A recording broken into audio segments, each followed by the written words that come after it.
Ever seen people online saying things like buy the dip or Tesla is a must buy and wondered, what are they actually buying? Let's break it down. Today, we're talking about stocks, how they work, why they matter, and how you can get started without feeling lost. A stock is basically a tiny ownership slice of a company. Imagine a huge pizza. Each slice is a share. Buy a slice and boom, you own part of the pizza. I mean, company. Let's say your favorite sneaker brand has 100 slices. You buy one slice, you now own 1% of that brand. Sounds small, but if the company grows, your tiny slice grows in value too. Now, why would a company sell pieces of itself? The short answer? To get money to grow. Opening stores, making products, expanding globally, it all costs cash. Selling shares lets them raise funds without borrowing from a bank and paying interest. The money from shares, they keep it, no repayments. Here's an example. Meet Katie. She wants to start a small bakery, Sweet Cravings, and needs $50,000.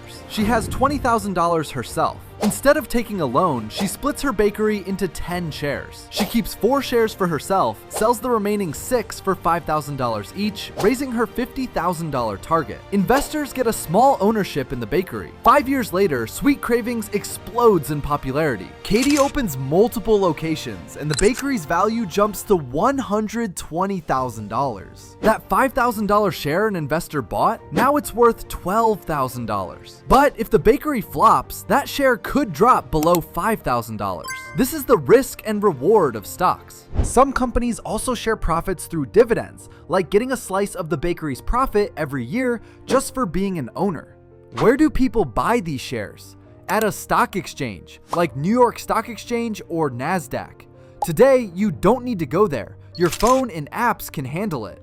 Big companies going public lets anyone buy and sell their shares easily. Not all shares are the same. The two main types are common and preferred stock. Think standard ticket versus VIP ticket. Common stock gives voting rights. Own one share equals one vote on big company decisions. Dividends may come, but they're not guaranteed. Big plus, potential for high growth. Big risk. If the company goes bankrupt, common shareholders get last pick on remaining money. Preferred stock is safer. No voting rights, but you get fixed dividends before common shareholders. If the company folds, preferred stockholders are ahead of common ones in the payout line. Less risk, but usually less growth potential. Why not just leave money in a bank? Stocks historically grow faster. Bank savings 1 to 2% per year. Stock market 7 to 10% per year on average over time. The catch? More ups and downs.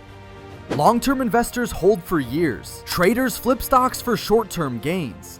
The takeaway? Buying a stock means owning real parts of a real business. Start with companies you understand. Don't put all your money in one stock and think long-term. Hit like if this made stocks simpler. Subscribe Capitro for more money tips and comment what financial topic you want me to explain next.